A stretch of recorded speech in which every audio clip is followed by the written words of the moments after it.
సూర్యాపేట జిల్లా పాలక్కిడు మండలంలోని జాన్ పహాడ్ దర్గా ఉత్సవాలలో రాష్ట్ర నీటిపారుదల పౌర సరఫరాల శాఖ మంత్రి నల్లమాద ఉత్తమ్ కుమార్ రెడ్డి, మిర్యాలగూడ ఎమ్మెల్యే బత్తుల లక్ష్మారెడ్డితో కలిసి మజువర్ జానీ బాబా ఇంటి వద్ద నుండి సందల్ ఖాన్ వరకు పవిత్ర గ్రంథాన్ని ఎత్తుకొని ఊరేగింపులో పాల్గొన్నారు.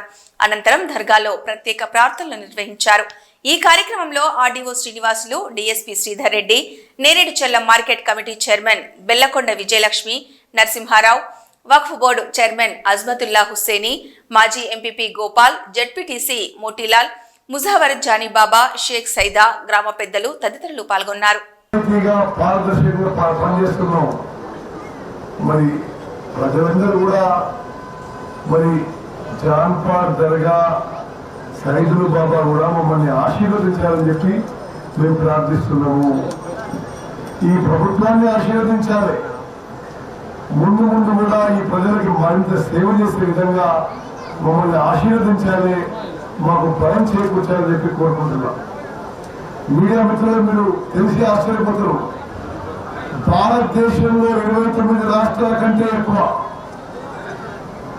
ఉమ్మడి ఆంధ్రప్రదేశ్ లో 23 జిల్లాల కంటే ఎక్కువ, తెలంగాణలో టీఆర్ఎస్ ప్రభుత్వంలో హయాంలో కంటే 10 ఏళ్ల కంటే ఎక్కువ మొన్న వానాకాలం పంట రికార్డు స్థాయిలో 155 లక్షల మెట్రిక్ టన్నులు పండించింది.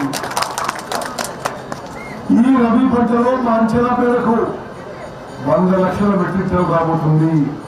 పండిన పంట ప్రతి గింజ మేము ఎంఎస్పీ కొనుగోలు చేసినాము. పండిన ప్రతి సందర్భానికి మేము హామీ ఇచ్చినట్టుగా 500 రూపాయలు బోనస్ ఇచ్చినాము. రబీ కూడా సన్న రకాలకి బోనస్ ఇవ్వబోతున్నాము. మరి ఈ జాన్పాడ్ దర్గా సైదుల్ బాబా గారు మమ్మల్ని ఆశీర్వదించాలి.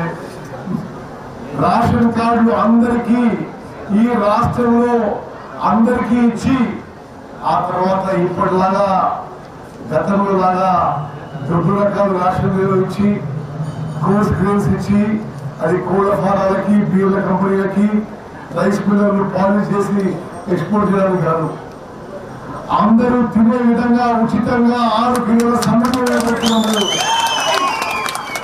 కొంతమంది సపోర్ట్ కొట్టలేదు.